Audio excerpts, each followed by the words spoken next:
Hello everyone. Welcome to youth power academy. Youth power academy में daily आपके लिए current affairs classes आते हैं। और आज 1 अप्रैल है।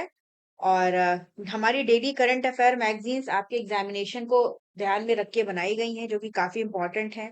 और डेली करंट अफेयर्स अगर आप रेगुलर पढ़ते हैं तो करंट अफेयर्स आपका काफी स्ट्रांग होगा, आपके एग्जामिनेशन में क्वेश्चंस गलत होने का चांस काफी कम हो जाएगा। आप हमें चैनल पे ज्यादा से ज्यादा लाइक करिए, सब्सक्राइब करिए, शेयर करिए। अदर जो सोशल मीडिया प्लेटफॉर्म है वहां पे भी आप हमसे कनेक्ट होइए, हमने लिंक प्रोवाइड करा हुआ है। साथ ही साथ व्हाट्सएप चैनल, व्हाट्सएप नंबर आपको दिया गया है, जिसके थ्रू आप डायरेक्ट लाइव क्लासेस से जोड़ सकते हैं हमसे। तो चलिए आज का क्लास स्टार्ट करते हैं। आर्ट एंड कल्चर का है पहला। ये मोदी जी हैं, इन्होंने जो है वो श्रीमद ठीक है। हाँ, ये श्रीमद सुधींद्र तीर्थ स्वामी जी, इनका 100वां बर्थ एनिवर्सरी जो है वो मन रहा है। तो अब चूंकि 100 साल हो गए हैं तो थोड़ा सा पूछा जा सकता है, क्योंकि पीएम जो है इन्होंने इनको होमेज दिया। और कहा कि इन्होंने जो है वो इनका ये जो श्री काशी मठ संस्थान है वाराणसी में है। और इन्होंने काफी स्पिरिचुअलिटी को आगे ले जाने में काफी जो है वो प्रमुख भूमिका निभाई, पूरा लाइफ इन्होंने इस पे डेडिकेट किया। तो बस ये जाने रहो कि एक स्पिरिचुअल लीडर थे। और श्री काशी मठ संस्थान वाराणसी के हैं ये, उसी के लिए अपने जो सर्विसेज इन्होंने प्रोवाइड किया, जो एजुकेशन प्रोवाइड किया, उसके लिए जाने जाते हैं। और चूंकि अब 100 साल इनका हो गया है, और इसलिए ये थोड़ा सा इम्पोर्टेंट रहेगा, क्योंकि यूपी के ही हैं, वाराणसी के हैं, तो मतलब आ सकता है। हिंदू फिलॉसफी और लर्निंग का केंद्र रहा है वाराणसी, तो यहाँ पे प्रधानमंत्री जी ने इनको जो है वो श्रद्धा सुमन अर्पित किए। फिर माटी 9, ये फेस्टिवल जो है सेलिब्रेट हो रहा है। और इसको जो है वो लोकसभा स्पीकर ओम बिरला इन्होंने एड्रेस किया। और इन्होंने कहा कि ये जो माटी 9 फेस्टिवल है, मतलब ये पूर्वांचल महोत्सव के अंतर्गत आता है। और इस बार का जो थीम है, माटी का मतलब होता है सॉइल, तो उस पे बेस्ड है। और उन्होंने कहा कि हर साल ये जो इवेंट होता है ये सेलिब्रेट करता है कि जो पूर्वांचल का रीजन है उसमें क्या क्या आर्ट है, क्या मतलब आर्ट टूरिज्म हेरिटेज को पूरा सेलिब्रेट जो है ये करता है। और इसमें बता मतलब ये कहा है कि जैसे जो रीजन है, उसके जो एंसेस्ट्रल रूट्स हैं, उसकी उसके बीच में एक कनेक्शन को ये डिफाइन कर मतलब वो सेलिब्रेट करता है। तो माटी 9 भी जो है वो एक पूर्वांचल महोत्सव के अंतर्गत एक उत्सव है। और पूर्वांचल रीजन में आपका ईस्टर्न डिस्ट्रिक्ट आते हैं उत्तर प्रदेश के, जैसे कि ये वाराणसी है, गोरखपुर है, आजमगढ़। और इनका पूरा एक डिस्टिंक्ट कल्चरल आइडेंटिटी है। और यहाँ पे भोजपुरी, अवधी, फोक आर्ट, क्यूसीन, ये सब के लिए जो है वो काफी इम्पोर्टेंट है, ये जाना जाता है। और रीजनल टूरिज्म और हेरिटेज को बढ़ावा देने के लिए पूर्वांचल महोत्सव जो है वो सेलिब्रेट किया जाता है। और भारत का जो एक गवर्नमेंट का एक उद्देश्य है कि एक भारत श्रेष्ठ भारत, जिसके तहत जो भी कल्चरल डाइवर्सिटी है उसको हम लोग सेलिब्रेट करते हैं। तो ये कल्चर से रिलेटेड था दोनों टॉपिक्स। फिर वियतनाम का जो कैपिटल है हनोई, वहां पे अभी रीसेंट जो कोविड-19 के केसेस काफी निकल के आ रहे हैं। और इस साल के स्टार्टिंग से ही यहाँ पे काफी सारे केसेस जो है वो पाए गए हैं। और ये जो वेरिएंट है अभी, ये BA.3.2 वेरिएंट है। और अभी डब्ल्यूएचओ इसको मॉनिटर कर रहा है कि क्या क्या इसका कैरेक्टरिस्टिक्स है। और कैसे जो है वो इसमें क्या क्या चेंजेस हुए हैं। तो मतलब ये एक नया वेरिएंट है, जो कि चिंता का विषय जो है वो बना हुआ है। और ये नया मतलब वेरिएंट है, इसको सिकाडा भी जो है वो कहा जाता है, और काफी क्लस्टर्स में ये पाया जा रहा है। तो इसका क्या इम्पैक्ट है, क्या क्या चीजें इसमें हैं, इसको डब्ल्यूएचओ जो है वो पूरा जो है वो उस पे निगरानी रखा हुआ है। फिर अगर केसेस बढ़ते हैं तो फर्दर फिर कुछ एडवाइजरी इसमें जारी होगी। फिर तेलंगाना स्टेट असेंबली, इन्होंने Telangana platform based gig workers bill 2026 इसको जो है वो पास किया। और ये जो लेजिस्लेशन है, ये जो गिग वर्कर्स होते हैं, प्लेटफॉर्म वर्कर, जो भी हमारे जैसे प्लेटफॉर्म जैसे अमेजोन है, फ्लिपकार्ट है, मिंत्रा, इन सब चीजों में जो वर्कर्स काम करते हैं उनके लिए जो सिस्टम है, जो चीजें हैं उसको रेगुलेट करने के लिए ये लेजिस्लेशन लाया गया है। और इस तरह का एक्ट पहले भी, इसके पहले कर्नाटका, राजस्थान, झारखंड और बिहार में आ चुका है। ये जो वर्कर्स हैं इनका जो है वो एक इनकम उस तरह से नहीं होता है, और जो गिग वर्कर्स हैं इनका जो नंबर है वो काफी बढ़ गया है। तो गवर्नमेंट पूरे जो सेक्टर है इसको रेगुलेट करने के लिए जगह जगह जो है वो लेजिस्लेशन ला रही है। और जो हमारे लेबर कोड आए थे रिसेंटली नवंबर में, उसमें भी जो है वो काफी सारे रिफॉर्म्स किए गए हैं और गिग वर्कर्स के लिए काफी सारी चीजें रखी गई हैं। तो तेलंगाना में जो है वो अभी इसको पास किया गया है बिल को, और इसमें पूरा डिटेल बताया गया है कि कंपनीज को कैसे जो है वो पूरा चीजों को रेगुलेट करना है। और हर साल तीसरे महीने पे इनको जो भी इलेक्ट्रॉनिक रिटर्न्स इनको प्राप्त हुए हैं कस्टमर ट्रांजैक्शन से उसको बताना है। और उस पे जो है वो गवर्नमेंट 1 to 2% का लेवाई लगाएगी, ठीक है। और वॉयलेशन होता है तो उस पे अगर कंपनी नहीं मानती है उस पे फर्दर एक्शन लेगी। और ये है कि ये जो बिल है ये कहता है कि एक पूरी ट्रांसपेरेंट पॉलिसी होगी, और जो भी प्लेटफॉर्म्स उनको बताना होगा कि इन वर्कर्स का क्या सैलरी है, कितना डिडक्ट करते हैं, जैसे अगर वो नहीं काम कर पाते हैं, ठीक है। तो किस तरह से चीजें पूरा इनको गवर्न होता है, इस बिल के थ्रू ये वहां पे सारी चीजें होंगी। और माना जा रहा है कि इससे जो वर्कर्स हैं 4 लाख से ज्यादा वहां पे इनको जो है वो बेनिफिट होगा।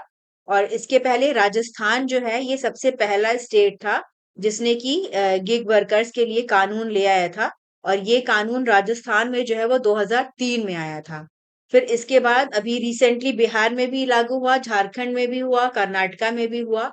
तो ये इम्पोर्टेंट रहेगा क्योंकि इंडिया की जो इकोनॉमी है रैपिडली ग्रो कर रही है, और प्लेटफॉर्म बेस्ड वर्क काफी बढ़ा है, ठीक है। तो इनका जो एक सोशल सिक्योरिटी है उसको बेहतर करने के लिए गवर्नमेंट की तरफ से पूरा जो है वो प्रयास किया जा रहा है।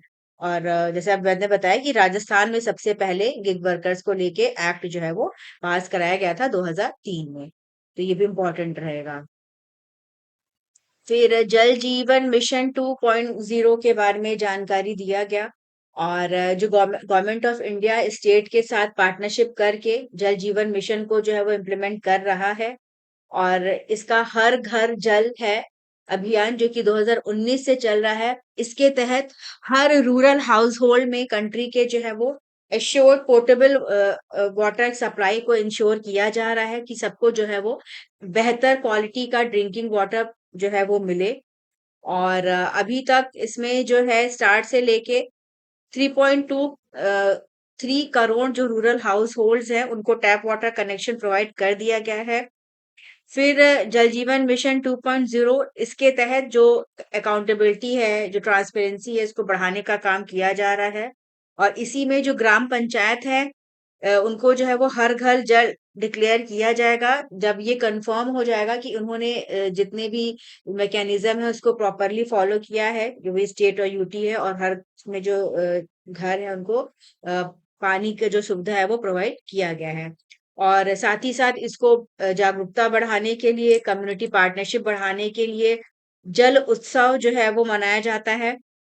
और इसमें पूरा जो चीजें हैं उसको रिव्यू किया जाता है, ठीक है। जल महोत्सव होता है नेशनल लेवल पे, राज्य जल उत्सव होता है, ठीक है। नाड़ी उत्सव होता है स्टेट लेवल पे। और तो यही है कि सबको जो है वो शुद्ध पेय पानी जो है वो मिल सके।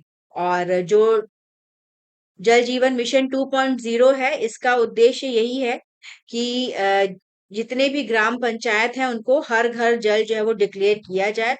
और दिसंबर 2028 तक अ, जितने भी हाउस होल्ड है 19.36 करोड़ रूरल हाउस होल्ड तक जो है वो टैप वाटर कनेक्शन को पहुंचा दिया जाए। तो जल जीवन मिशन भी काफी इंपॉर्टेंट रहेगा। फिर प्रधानमंत्री आवास योजना के बारे में जानकारी दिया गया। और इसमें बताया गया है कि ये जो योजना है प्रधानमंत्री आवास योजना, ये अप्रैल 2016 से जो है वो इम्प्लीमेंटेशन में है। और ये इंडिया का लार्जेस्ट सोशल वेलफेयर इनिशिएटिव में से है। इसके तहत परमानेंट हाउस जो है वो प्रोवाइड किए जाते हैं इस स्कीम के तहत। और जो भी जो है वो टेम्पररी या कच्चा हाउस में लोग रहते हैं उन ठीक है उनको, तो गवर्नमेंट का उद्देश्य था कि सबको जो है वो घर भी प्रोवाइड किए जाए, हाउसिंग फॉर ऑल मिशन के तहत। उसी के तहत ये स्कीम जो योजना जो है वो काम कर रही है। और प्रधानमंत्री आवास योजना के तहत जो घर का मिनिमम जो है साइज जो है वो 25 स्क्वायर मीटर जो है वो रहेगा। इसमें पूरा एक डेडिकेटेड कुकिंग एरिया रहेगा, और इसको मल्टीपल फेसेस में ये जो है वो चल रहा है। और इसके तहत जो है वो क्लीन कुकिंग एनर्जी को प्रमोट किया जा रहा है। और जो बायोफ्यूल मास है इस पे जो है वो जो ट्रेडिशनल चीजें हैं उस पे रिलायंस को कम किया जा रहा है। ऐसे इन जो इंडोर पॉपुलर पॉल्यूशन है उसमें कमी आएगी, महिलाओं का एम्पावरमेंट होगा, ठीक है, उनको घर मिलेंगे, बेहतर रहने की सुविधा रहेगी, और उनको एक डिसीजन मेकिंग का पावर आएगा, फाइनेंशियल सिक्योरिटी होगी। तो इसके बारे में बताया कि ये जो है स्कीम काफी बेहतर तरीके से जो है वो काम कर रही है। और पहले ये इंदिरा आवास योजना के नाम से जानी जाती थी, और ये सेंट्रली स्पॉन्सर्ड स्कीम है। और इसमें लगभग 1.2 लाख जो है वो पर हाउस जो है वो एक फाइनेंशियल असिस्टेंस प्रोवाइड किया जाता है। और इसके अलावा टॉयलेट्स वगैरह बनाने के लिए और अदर सुविधाओं के लिए भी जो है वो उसमें एडिशनल सपोर्ट प्रोवाइड किया जाता है। और जो बेनिफिशरीज हैं उनको अभी जो 2011 का सेंसस हुआ था उसी के बेसिस पे उनको जो है वेरीफाई करके जो बेनिफिट्स हैं वो दिए जाते हैं। अब काफी मतलब एक लगभग 10 साल हो गए हैं चूंकि इस स्कीम को, तो ये भी इम्पोर्टेंट रहेगी क्योंकि काफी हो गया, तो क्या क्या इसके अचीवमेंट्स हैं, क्या सारी चीजें हैं, ये इम्पोर्टेंट रहेगा। फिर वर्ल्ड की अगर हम बात करें तो अ, उचराल न्याम ओसोल ये मंगोलिया के न्यू प्राइम मिनिस्टर इलेक्ट हुए हैं। और 9 मंथ्स में ये कंट्री के थर्ड लीडर जो है वो चुने गए हैं। यहाँ पे काफी पॉलिटिकल इनस्टेबिलिटी रही है, इकोनॉमिक प्रेशर काफी रहा है, लंबे समय से यहाँ पे भी प्रॉब्लम चल रही है। तो बस नाम याद रखो कि ये कहाँ के बने हैं प्राइम मिनिस्टर, मंगोलिया के। मंगोलिया एक लैंडलॉक रिपब्लिक है ईस्ट एशिया में, और यहाँ पे भी काफी समय से जो है वो दिक्कतें जो है वो चली आ रही हैं। यहाँ का जो पार्लियामेंट है इसको स्टेट ग्रेड खुराल जो है वो कहा जाता है। कभी कभी नाम पूछ दिया जाता है अगर जैसे कोई नया इलेक्ट होता है तो वहां पे, ठीक है, जो एग्जाम्स वगैरह में। फिर त्रिपुरा की 3 पंचायत हैं, इन्हें जो है वो दीनदयाल उपाध्याय और नानाजी देशमुख पंचायत सतत विकास पुरस्कार 2025 इन्होंने जीता है। और इनकी है सिफा सेपा हिजाला डिस्ट्रिक्ट, इसको जो है वो बेस्ट डिस्ट्रिक्ट दिया गया है, best district panchayat in the country का अवार्ड मिला है। कंचाबारी ग्राम पंचायत ये हेल्थ फ्रेंडली कैटेगरी में टॉप पे आया है। इसके अलावा बैकुंठपुर है, इसका तीसरा स्थान है वुमेन फ्रेंडली कैटेगरी में। तो ये इंपॉर्टेंट रहेगा, ठीक है, क्योंकि इसमें अवार्ड्स जो है वो पंचायत से रिलेटेड हैं। और इसमें जो विनर्स हैं उनको फाइनेंशियल असिस्टेंस मिलेगा 5 लाख टू 5 करोड़ रुपीस का इन डिस्ट्रिक्ट्स को। और ये दर्शाता है कि मतलब जो त्रिपुरा है यहाँ पे जो पंचायत लेवल पे काफी बेहतर वर्क हो रहा है, और स्थिति जो है वो अच्छी हुई है। और दीनदयाल उपाध्याय और नानाजी देशमुख पंचायत सतत विकास पुरस्कार ये एनुअल अवार्ड है, और गवर्नमेंट ऑफ इंडिया के मिनिस्ट्री ऑफ पंचायती राज के द्वारा जो है इनको दिया जाता है। और ये जो डिस्ट्रिक्ट है सिर्फ सेपाही जाला, ये अपनी बायोडायवर्सिटी के लिए काफी फेमस है। यहाँ पे सिपाही जाला वाइल्ड लाइफ सेंचुरी भी है, ठीक है, तो ये दोनों ही चीज एस्पेक्ट्स इसके इम्पोर्टेंट रहेंगे।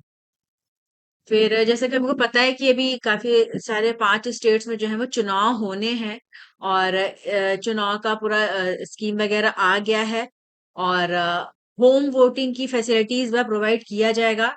असम में जो 85 ईयर से ऊपर के जो वोटर्स हैं उनको घर पे ही वोटिंग की सुविधा प्रोवाइड किया जाएगा, जिनको डिसेबिलिटी है किसी प्रकार की वो नहीं जा सकते हैं।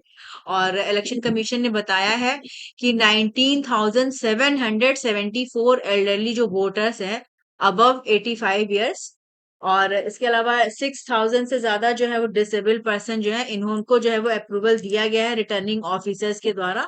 और ये घर पे वोटिंग फैसिलिटी का लाभ जो है वो उठा सकेंगे।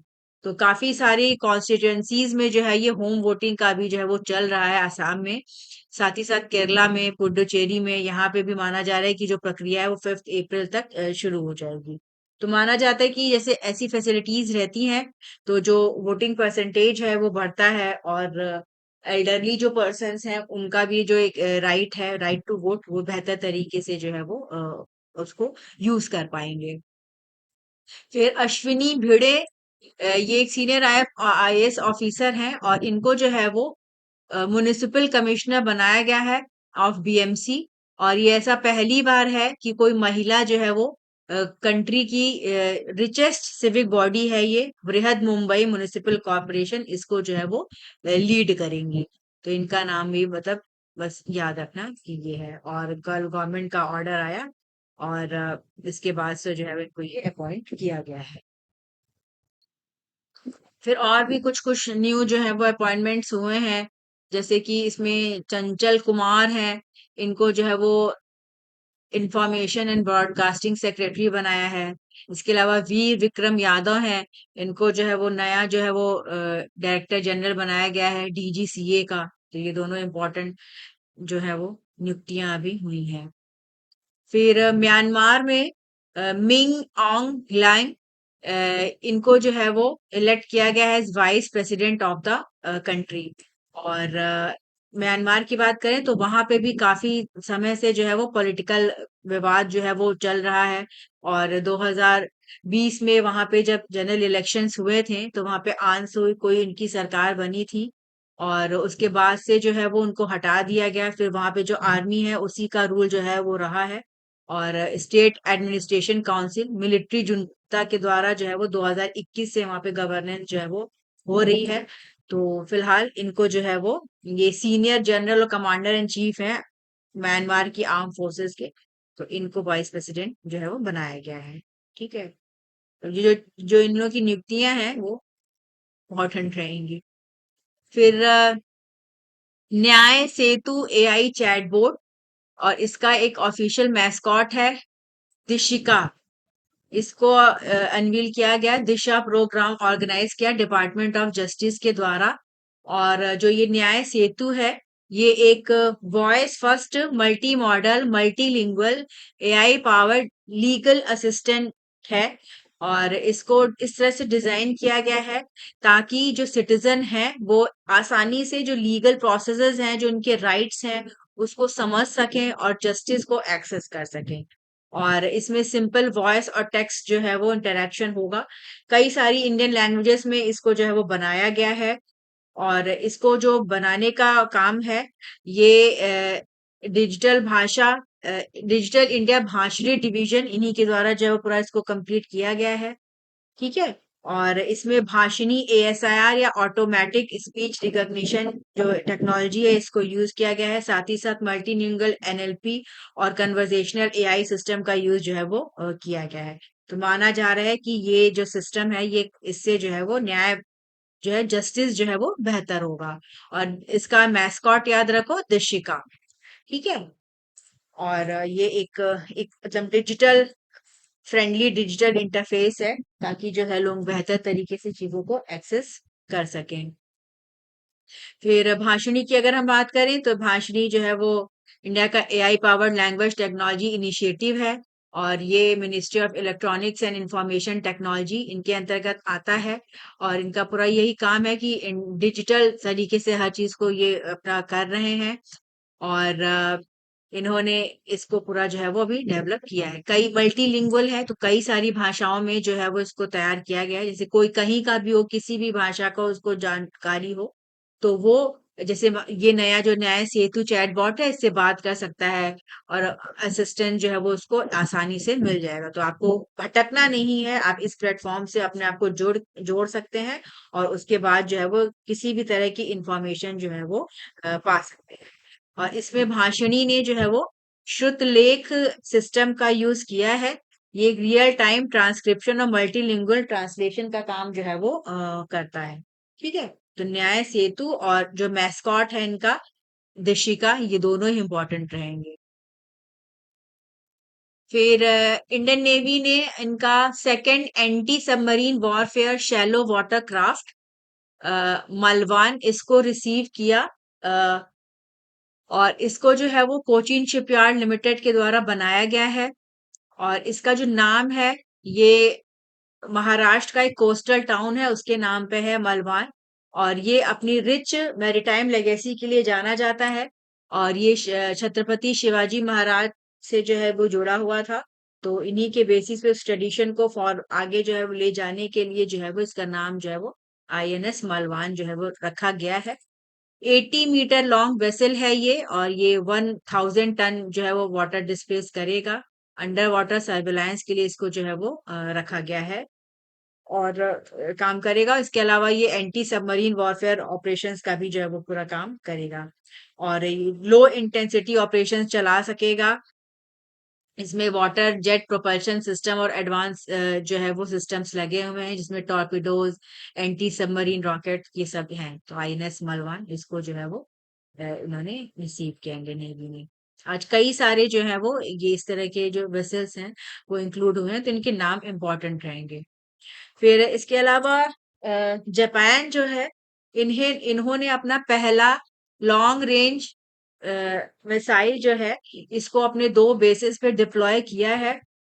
और माना जा रहा है कि ये एक इन जो जापान है उनका जो हिरोशिमा के बाद से इनका एक पॉलिसी था कि ये जो है वो शांति उससे जो है वो पीस के लेके पूरा चल रहे थे। लेकिन हाल फिलहाल में जो सिचुएशन बना है, जो ऑल ओवर वर्ल्ड, जैसे अभी वेस्ट एशिया में वॉर चल ही रहा है, चाइना के साथ टेंशन काफी क्रिएट हुआ है। और यूएस के साथ भी जो है चीजें काफी इनकी जो है वो अभी रिसेंटली इनकी जो प्राइम मिनिस्टर है वो गई थी, तो वहां पे भी चीजें थोड़ी सी वो रही। तो इसको देखते हुए इन्होंने अपना जो सेल्फ डिफेंस का जो है उसको बेहतर करना शुरू किया है। और इनका type 12 land to ship missile इसको ऑपरेशनल है ये इनके कुमामोतो प्रिफेक्चर में।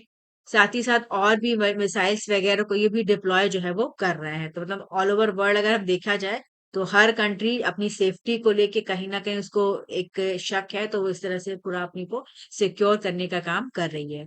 और बताया जा रहा है कि ये जो मिसाइल्स इन्होंने अभी डिप्लॉय किया है, ये इसका 1000 किलोमीटर का रेंज है। और ये जो है वो जो मेनलैंड चाइना तक पूरा स्ट्राइक जो है वो कर सकता है।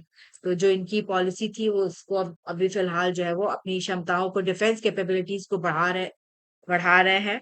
और इसमें इन्होंने US made Tomahawk cruise missile ये भी है, तो इसको भी डिप्लॉय किया है। तो ये सारी सिचुएशन जो है वो चल रही है। फिर garden reach ship builders and engineers limited, इन्होंने 3 front line naval platforms Dunagiri, संशोधक और अग्रे इसको जो है वो दिया है इंडियन नेवी को।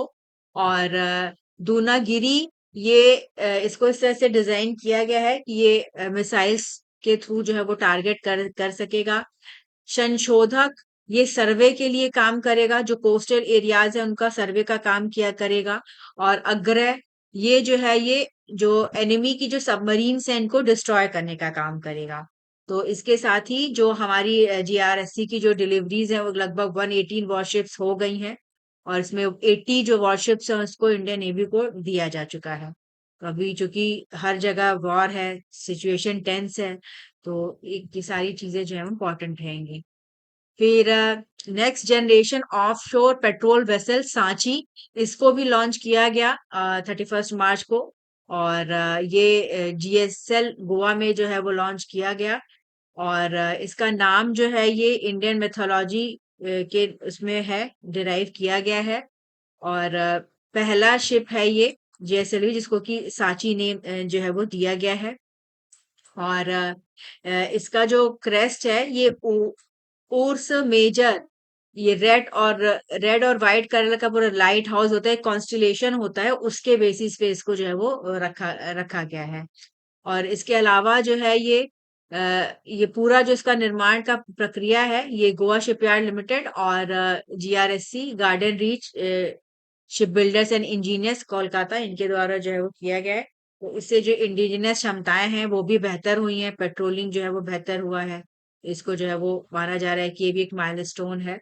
और हमारी जो सेल्फ रिलायंट है, जो एक आत्मनिर्भर भारत का विजन है, वो चीजें जो है वो और बेहतर हो रही हैं।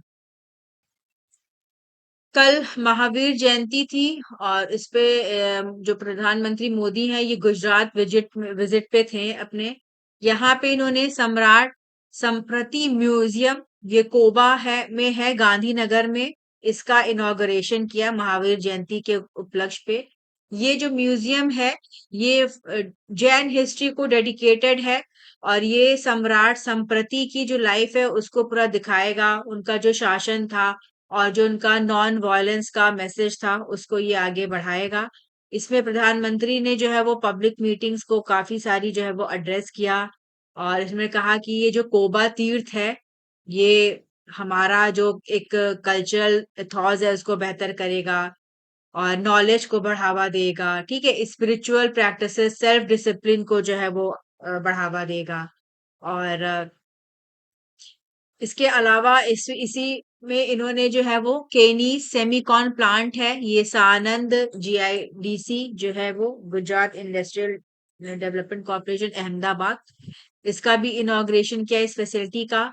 और ये जो प्लांट है ये एडवांस्ड इंटेलिजेंट पावर मॉड्यूल्स इनको मैन्युफैक्चर करेगा।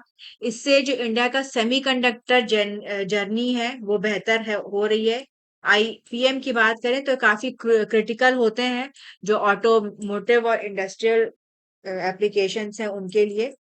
और जो मॉड्यूल्स हैं उसमें 17 चिप्स हैं और अ, इसको जो है वो अल्फा और ओमेगा सेमीकंडक्टर्स इनको जो है माना जा रही है कि सप्लाई जो है ये करेगा जो ये पूरा प्लांट जो है वो बन जाएगा।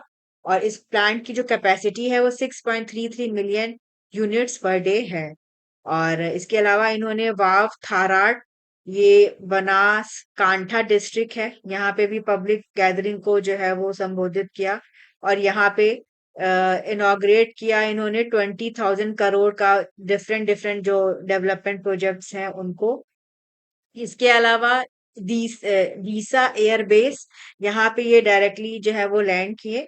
और जो दिशा एयरपोर्ट है, ये माना जा रहा है कि ये जो हमारा इंटरनेशनल बॉर्डर है वहां से जो एक जो काफी जो है इसको ये जोड़ेगा, तो ये बेहतर रहेगा, कैपेबिलिटीज जो है वो बढ़ेंगी।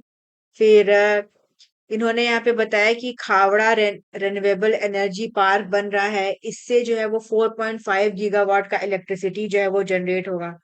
तो बताया कि एकदम गुजरात जो है वो काफी बेहतर तरीके से काम कर रहा है और जो गुजरात है वो एक लीडिंग स्टेट के तौर पे जो है वो आगे आ रहा है। फिर यहाँ पे इन्होंने सुजलाम सुफलाम स्कीम को भी मेंशन किया और ये जो है वो इस स्कीम के तहत जो नर्मदा का वाटर है उसको जो है वो बेहतर तरीके से यूज किया जा रहा है। और इसी में इन्होंने बनाया कि जो बनास कांठा है ये अब सिंगल क्रॉप पे जो है वो डिपेंडेंट नहीं है। जो किसान है यहाँ के इस डिस्ट्रिक्ट के वो डिफरेंट डिफरेंट प्रोडक्ट्स जो है वो प्रोड्यूस कर रहे हैं और इससे जो रीजन है उसका जो है वो पूरा जो है वो ग्रोथ हो रहा है। ठीक है, तो ये स्टार्टअप्स हैं, सेमीकंडक्टर यूनिट और ये सारी चीजें जो है वो इम्पोर्टेंट होंगी। फिर उन्होंने बताया कि ये जो प्रोजेक्ट है इससे हम हमारा जो माइक्रो प्रोसेसर जो है ये भी हम बना रहे हैं, ध्रुव 64। और हमारा जो 5G इंफ्रास्ट्रक्चर है उसको भी हम बेहतर कर रहे हैं। टारगेट है कि जो है वो 85,000 डिजाइन प्रोफेशनल्स को जो है वो ट्रेनिंग दिया जाए। ठीक है, तो हमारा चिप्स टू स्टार्टअप प्रोग्राम है, इसके तहत जो है वो 400 यूनिवर्सिटीज को इसमें जोड़ा गया है। तो ज्यादा से ज्यादा इस सेक्टर पे जो है वो काम हो रहा है। और उन्होंने बताया कि इंडिया ने जो है वो पैक्स सिलिका का भी मेंबरशिप लिया है और हमने नेशनल क्रिटिकल मिनरल्स मिशन इसको भी लॉन्च किया है। इस सबका बेनिफिट जो है वो मतलब कंट्री को आगे आने वाले टाइम में और भी मिलेगा और हमारी जो रिलायंस है इन सारी चीजों पे अदर कंट्रीज पे ना रह के हम सेल्फ रिलायंट जो है वो बनेंगे। फिर central board of direct taxes, इन्होंने बताया कि इन्होंने जो है वो पिछले साल 25-26 का जो फाइनेंशियल ईयर रहा है इसमें रिकॉर्ड 219 एडवांस प्राइसिंग एग्रीमेंट जो है वो साइन किए हैं। और ये अभी तक का हाईएस्ट नंबर है जो कि एक सिंगल ईयर में इस तरह के एग्रीमेंट्स को जो है वो साइन किया गया हो। और इसमें उन्होंने बताया है कि 200 जो 19 एग्रीमेंट्स हुए हैं, इसमें 84 जो है वो बायलेटरल जो है वो एग्रीमेंट्स हुए हैं। और इसके पहले जो ये रिकॉर्ड था 65 का था। फिर ट्रीटी हुई है काफी सारी कंट्रीज के साथ, जैसे यूएस है, यूके है, जापान, सिंगापुर, ऑस्ट्रेलिया, फ्रांस। फिर इसके अलावा पहला एवर बायलेटरल एपीए जो है वो फ्रांस, आयरलैंड, इंडोनेशिया, स्वीडन इनके साथ भी साइन किया गया है। तो ये जो एपीए प्रोग्राम है या एडवांस प्राइसिंग जो एग्रीमेंट्स होते हैं, ये इनको इंट्रोड्यूस किया गया था 2012 में। और ये जो प्राइसिंग से रिलेटेड जो डिस्प्यूट्स होते हैं उनको अवॉइड करने के लिए, जो अनसर्टेनिटी होती है उसको खत्म करने के लिए एग्रीमेंट जो है वो किए जाते हैं। तो माना जा रहा है कि इंडिया जो है वो अपना जो टैक्स सिस्टम है, जो टैक्स एडमिनिस्ट्रेशन है, उसको बेहतर कर रही है। और जो कंट्री है इसको एक स्टेबल इन्वेस्टमेंट क्लाइमेट के तौर पे जो है वो कर रही है कि ज्यादा से ज्यादा यहाँ पे लोग इन्वेस्ट करें, और टैक्सेस वगैरह को लेके कोई दिक्कत ना हो। ठीक है, तो इससे जो है वो पार्टिसिपेशन जो है वो अदर कंट्रीज का भी बढ़ेगा और इकोनॉमी के डेवलपमेंट के लिए अच्छा रहेगा। फिर इंडिया का ग्रीन अमोनिया एग्रीमेंट से रिलेटेड एक आर्टिकल था। और भारत जो है वो अपना डीकार्बोनाइजेशन पे काफी जो है वो काम कर रहा है। और जो हमारा डिपार्टमेंट ऑफ फर्टिलाइजर है, इसने जो है वो एक मेजर इसको अचीवमेंट जो है वो मिला है। और जो कंट्री है वो क्लीन एनर्जी पे जो है वो ज्यादा रिलाय कर रही है, ट्रांजिशन हुआ है। और ग्रीन अमोनिया परचेज एग्रीमेंट और ग्रीन अमोनिया सप्लाई एग्रीमेंट ये हुआ है फर्टिलाइजर्स कंपनीज और ग्रीन अमोनिया प्रोड्यूसर्स के बीच में। और माना जा रहा है कि इस एग्रीमेंट से जो हमारा नेशनल ग्रीन हाइड्रोजन मिशन है वो और बेहतर होगा, आए होगा। और इंडिया की बात करें तो अभी भारत प्रोड्यूस करता है 165 to 170 LMT of phosphatic and potassic fertilizers, जिसमें कि डीएपी और जो एनपीके हैं वेरिएंट्स ये भी आते हैं। और ज्यादातर जो है हम अभी भी जो है वो इंपोर्ट करते हैं, डिपेंडेंसी हमारी जो है वो इम्पोर्टेड अमोनिया पे ज्यादा है। तो इस चैलेंज ये जो चैलेंज है इसको एड्रेस करने के लिए जो इंडियन फर्टिलाइजर्स कंपनीज हैं इन्होंने मतलब एंट्री की है मार्केट में और लॉन्ग टर्म एग्रीमेंट किया है। और इसके तहत ये एक फिक्स प्राइस पर 10 साल तक के लिए जो है वो ग्रीन अमोनिया जो है सप्लाई करेंगी। साथ ही साथ जो हमारा डोमेस्टिक प्रोडक्शन है फर्टिलाइजर्स का, फॉस्फेट, पोटेशियम बेस्ड, इनको बढ़ाएंगी। तो इससे प्राइस स्टेबिलिटी आएगी इंडियन मार्केट में और फार्मर्स के लिए जो है ये बेहतर रहेगा। और भारत सरकार जो है वो नेशनल ग्रीन हाइड्रोजन मिशन इसको अप्रूव किया था 2023 में। ये एक पूरा कॉम्प्रिहेंसिव फ्रेमवर्क बनाता है जिसके तहत जो इंडिया है उसका एनर्जी ट्रांजिशन होगा।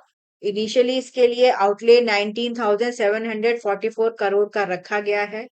और इसके तहत मिनिमम 5 मिलियन मीट्रिक टन का ग्रीन हाइड्रोजन जो है हमारा एम है कि हम 2030 तक जो है वो प्रोड्यूस करेंगे। और इससे जो भारत है वो एक ग्लोबल हब बनेगा ग्रीन हाइड्रोजन के क्षेत्र में। ठीक है, और इसके जो डेरिवेटिव्स हैं, तो इससे जो हमारा रिलायंस है अदर कंट्रीज पे वो भी कम होगा और हमारा प्रोडक्शन बढ़ेगा, तो हमारे फार्मर्स के लिए काफी बेनिफिट रहेगा। फिर नालंदा में शीतला माता मंदिर है, वहां पे स्टैम्पेड हुआ कल और 8 लोगों की इसमें मृत्यु हो गई है, नालंदा डिस्ट्रिक्ट बिहार में। और माना जा रहा है अभी वहां पे जो राष्ट्रपति द्रौपदी मुर्मू है वो नालंदा विश्वविद्यालय के उसमें जो है वो फंक्शन में को अटेंड करने गई हैं। तो बताया जा रहा है कि उससे कुछ ही दूरी पे ये एक टेम्पल है, यहाँ पे भारी जो है वो संख्या में लोग आते हैं, गैदरिंग होती है। तो इसी उसमें जो है वो वहाँ पे ये हुआ है, तो इसमें काफी लोगों की मृत्यु जो है वो हो गई है। फिर इंडिया जो है वो एक ग्लोबल लीडर के तौर पे इमर्ज हुआ है। इन्होंने सबसे ज्यादा जो है वो internationally recognise certificate of compliance जो है वो इशू किए हैं नगोया प्रोटोकॉल के अंतर्गत on access and benefit sharing. और ये जो इंफॉर्मेशन है ये मिनिस्टर ऑफ एनवायरनमेंट की तरफ से दिया गया है। और आईआरसीसी या international recognise certificates of compliance जो है ये ऑफिशियल प्रूफ होते हैं कि प्रायर इन्फॉर्म कंसेंट जो है वो रखा गया है और इसके बाद जो है वो एक एग्रीमेंट हुआ है। और जो यूजर है और जो यूज कर रहे हैं चीजों का, वो बेहतर तरीके से जो है वो काम कर रहा है। तो माना जा रहा है कि जो नगोया प्रोटोकॉल है, इसको मतलब इंडिया में काफी बेहतर तरीके से काम कर रहा है। तो ये लेटेस्ट डेटा जो है उन्होंने बताया है। और जो लेटेस्ट डेटा है उसमें बताया गया कि इन्होंने 3561 IRCC जो है वो इसको इशू किया है।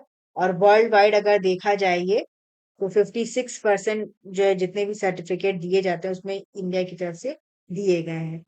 नागोया प्रोटोकॉल की अगर बात करें, तो ये अक्टूबर 2014 में फोर्स में आया। ठीक है। और ये एक सप्लीमेंट्री एग्रीमेंट है 1992 का कन्वेंशन ऑन बायोलॉजिकल डाइवर्सिटी जो हमारा है इस पे। और इसका यही है कि फेयर और इक्विटेबल जो है वो शेयर प्रोवाइड करना बेनिफिट्स जो कि जेनेटिक रिसोर्सेज के यूटिलाइजेशन से होता है। साथ ही साथ जो बायोडाइवर्सिटी है उसके कंजर्वेशन के लिए भी पूरा काम करना। और इंडिया ने इस प्रोटोकॉल को रेटिफाई किया था अक्टूबर 2012 में। और इसके अलावा भारत में जो बायोडायवर्सिटी एक्ट है वो 2002 में बना। ठीक है। तो ये सारी जो मतलब ऐसे नहीं पूछेगा मतलब ये कि कितना रिलीज किया, बट ये नगोया प्रोटोकॉल और सीबीडी कौन से साल में आया, किससे रिलेटेड है, बायोडायवर्सिटी एक्ट कब आया, ये सब काफी बार पूछे जा चुके हैं, पूछे जाते हैं। और इंडिया जो है इसमें बेहतर तरीके से काम कर रहा है कमर्शियल लेवल पे भी। और इंडिया जो है वो वर्ल्ड के मेटा डाइवर्स कंट्रीज में जाना जाता है। यहाँ पे काफी बायोडाइवर्सिटी है। बायोडाइवर्सिटी हॉट स्पॉट्स काफी हैं सारे, जैसे हमारे वेस्टर्न हिमालय, ईस्टर्न हिमालय, ये सब जो है वो मेन रीजंस हैं।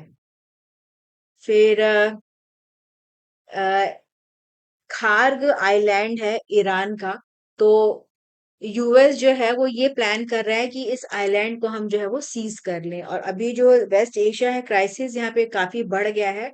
और कल यूएस की तरफ से कहा गया है कि जो आगे आने वाला एक हफ्ता है ये काफी क्रूशियल रहेगा। अटैक्स जो है ये लोग ज्यादा और करेंगे। यूएस की तरफ से ट्रूप्स भेजे जा रहे हैं।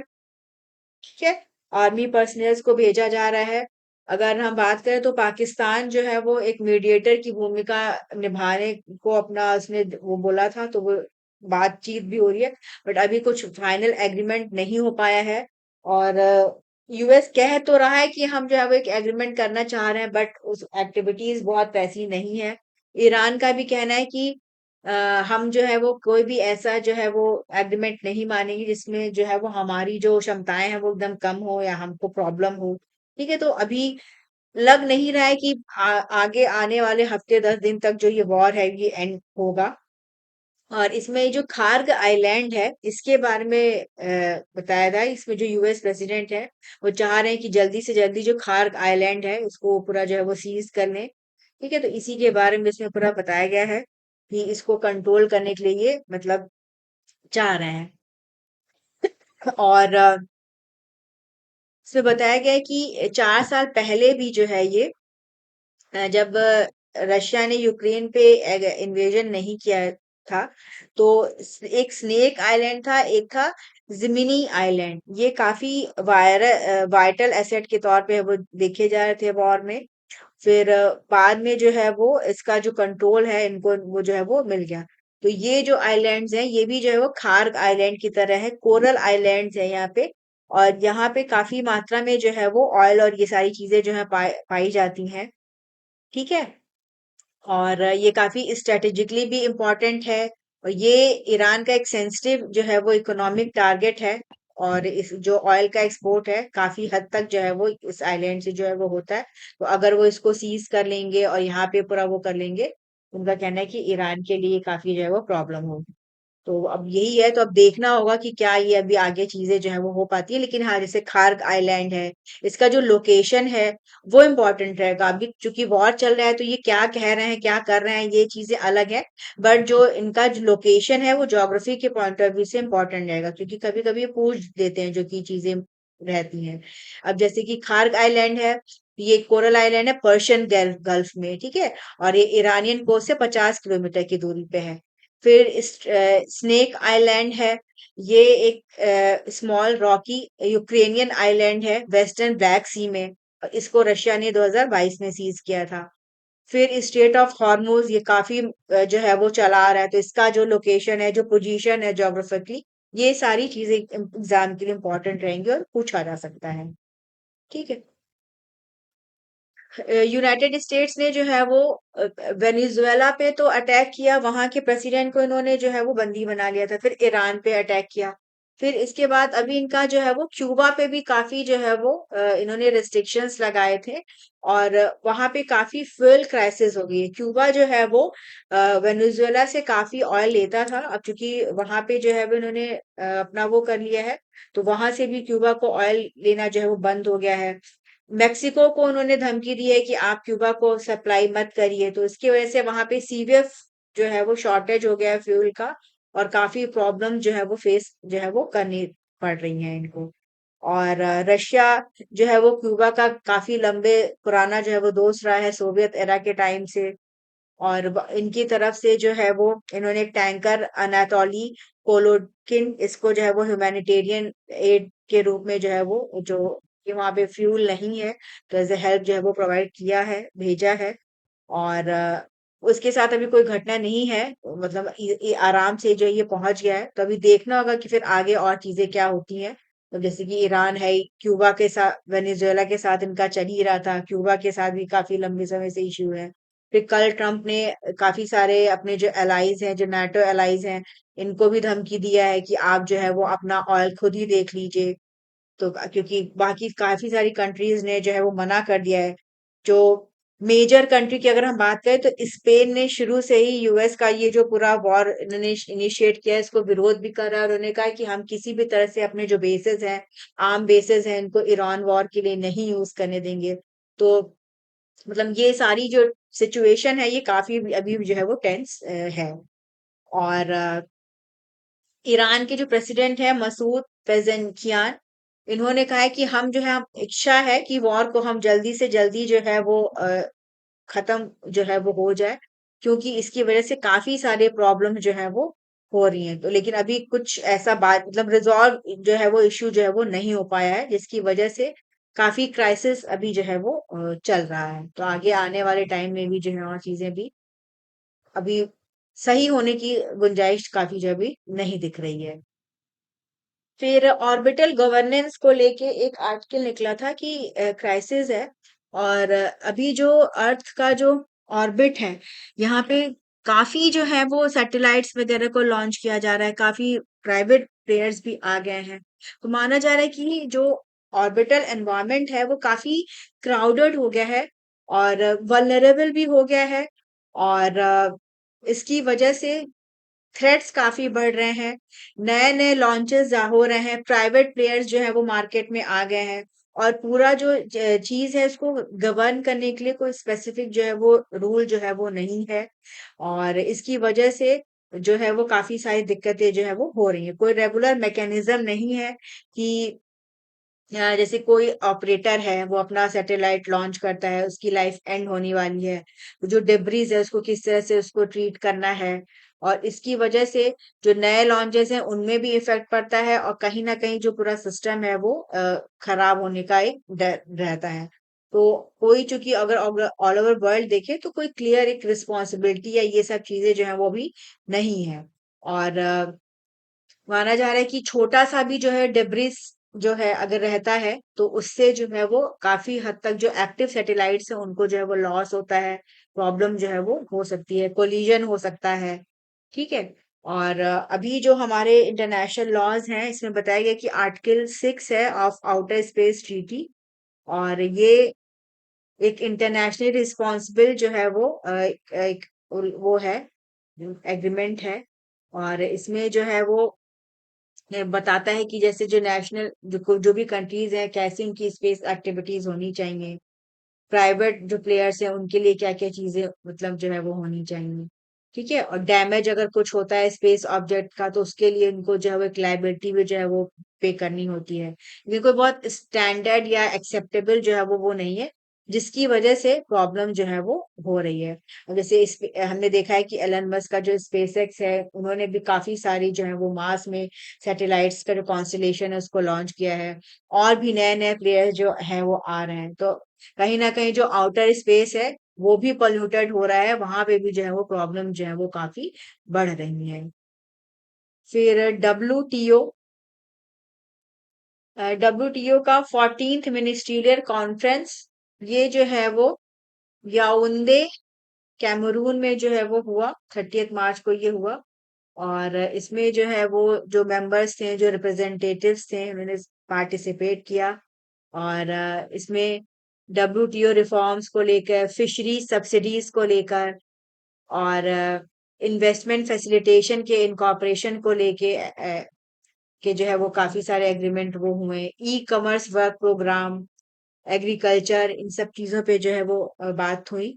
और इसमें इंडिया को जो है वो हमारे जो कॉमर्स एंड इंडस्ट्री मिनिस्टर हैं पीयूष गोयल, इन्होंने जो है वो लीड किया। तो डब्ल्यूटीओ का 14 मिनिस्ट्रियल मीट ये कहाँ हुआ, इम्पोर्टेंट रहेगा। और इसमें ये हुआ कि मतलब बातचीत किया जाएगा। उन्होंने कहा कि हम निगोशिएशन करेंगे, सारी जो मिनिस्टर्स हैं उन्होंने एग्री किया। और फिशरी सब्सिडीज पे, और इन्होंने कहा है कि जो है वो जैसे इंडिया की तरफ से इंडिया ने कहा कि हमारा फिशरी सेक्टर हमारा काफी इम्पोर्टेंट सेक्टर है, इसको हम टोटली ओपन नहीं कर सकते हैं, फिर हमारे यहाँ जो है वो प्रॉब्लम्स हो सकती हैं, तो इसको लेके भी डिस्कशन होगा।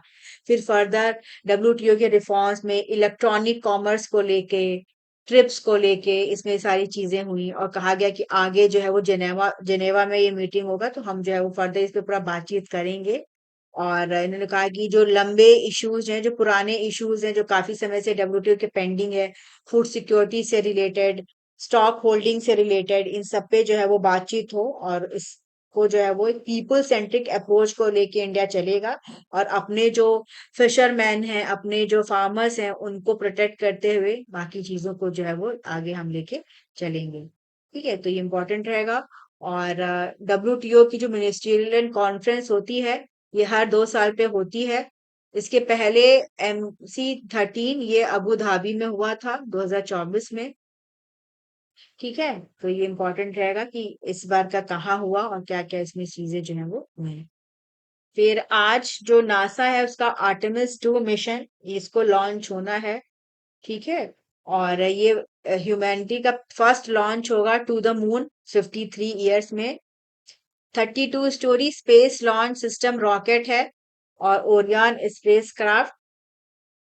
और इसी के तहत जो है वो फ्लोरिडा का कैनेडी स्पेस सेंटर से ये लॉन्च होगा आज 1 अप्रैल को। 4 एस्ट्रोनॉट्स जो है ये इनको जो है वो भेजा जाएगा। और एक दिन ये अर्थ के ऑर्बिट में रहेंगे। ठीक है, और उसके बाद ये जो ओरियन कैप्सूल है इनको लेके जो है वो चंद्रमा पे जाएगा। तो ये सारी चीजें हैं। फिर साइंटिस्ट ने जो है वो एक क्वांटम गिलमेंट जो है वो इसको जो है वो अ, खोजा है। और इन्होंने बताया है कि जो हीलियम एटम्स हैं इनको इंटेंगल किया जाता है थ्रू दे, ये अपने ओन मूवमेंट के थ्रू जो है वो मतलब पूरा जो है वो इंटेंगल हो जाते हैं। ऑस्ट्रेलिया और यूएस के साइंटिस्ट की टीम है, इन ये लोग इस पे रिसर्च कर रहे थे। और ये जो अचीवमेंट है, ये मतलब ये दिखाता है कि हैवी पार्टिकल जो है ये भी जो है वो फॉलो कर सकते हैं स्ट्रेंज क्वांटम फिजिक्स के रूल्स को। तो माना जा रहा है कि इससे आगे आने वाले टाइम में जो रिसर्चर्स हैं वो नए तरीके से क्वांटम फिजिक्स और जो ग्रेविटी वगैरह है उसको स्टडी और कर पाएंगे। क्वांटम इंटेंगलमेंट होता है जब टू पार्टिकल्स जो है become so deeply linked that they share a single existence, मतलब इस तरह से वो कंबाइन हो जाते हैं, जुड़ जाते हैं कि वो एक ही एंटिटी की तरह जो है वो बिहेव करते हैं। तो ये इसमें लोग काफी अपना रिसर्च जो है वो करते रहते हैं। और क्वांटम इंटेंगलमेंट जो है वो क्वांटम मैकेनिक्स का एक मेन जो है वो फीचर माना जाता है।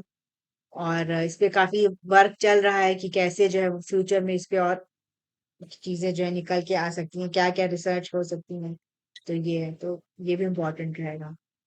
फिर स्पोर्ट्स की बात करें तो प्रिया है, और ये भारत की बॉक्सर हैं।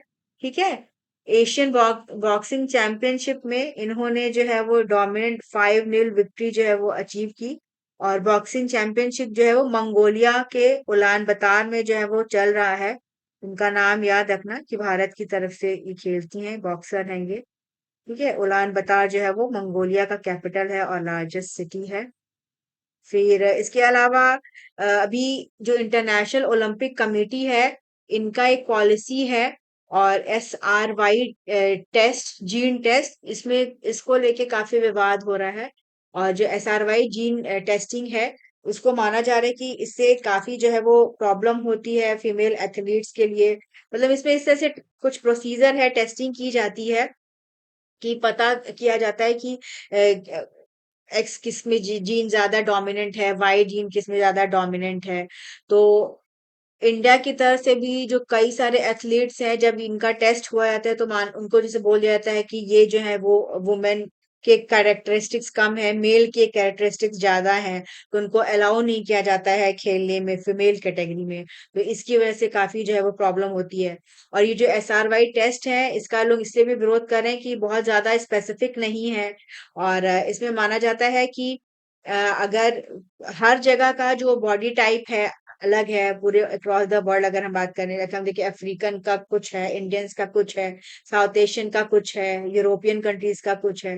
तो इसको बहुत अच्छे तरीके से ये जो है वो डिफाइन नहीं कर पाते हैं, और इसकी वजह से जो एथलीट्स हैं उनको जो है वो डिस्करेज जो है ये होते हैं। और तो इसी से रिलेटेड ये आर्टिकल था। तो SRY जीन टेस्ट जो है वो ये एक जेनेटिक टेस्ट होता है जो कि डिटेक्ट करता है कि क्या प्रेजेंस है वाई जीन है कि नहीं। तो इससे जो है वो बायोलॉजिकल जो मेल कैरेक्टरिस्टिक्स भी जो है वो ज्यादा डेवलप हो जाते हैं। तो मानते हैं कि ये जो है फिर वो एक वेटेज मिलता है इनको, जो अन्य खिलाड़ी हैं उनमें, जिसमें कि ये जीन जो है वो कम डोमिनेंट है उसको लेके। इसका भी जो है वो इसको माना जा रहा है कि ये टेस्ट काफी डिस्क्रिमिनेटरी है, और ये जो एथलीट्स हैं उनका जो करियर है इसको खराब कर सकता है। ठीक है। तो ये आज का सारा करंट अफेयर्स था, और आप हमसे चैनल पे ज्यादा से ज्यादा जुड़िए, चैनल को लाइक करिए, सब्सक्राइब करिए।